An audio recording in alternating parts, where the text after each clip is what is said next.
ભાવનગરમાં આજે રાજ્યના ગૃહમંત્રી હર્ષ સંઘવી અને સંગઠનના મહામંત્રી રત્નાકરજીની ઓચિંતી મુલાકાત. શહેરના સરોવર પોર્ટિકો હોટલ ખાતે બેઠક ચાલી રહી છે.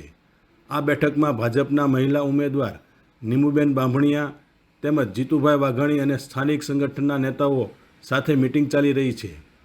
રાજકીય બે ઉચ્ચ નેતાઓની ખાનગી હોટલમાં મિટિંગનો દોર છેલ્લા 1 કલાકથી ચાલી રહ્યો છે.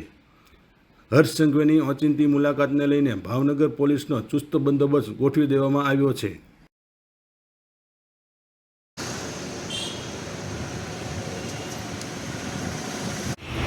ખાનગી બેઠક છે.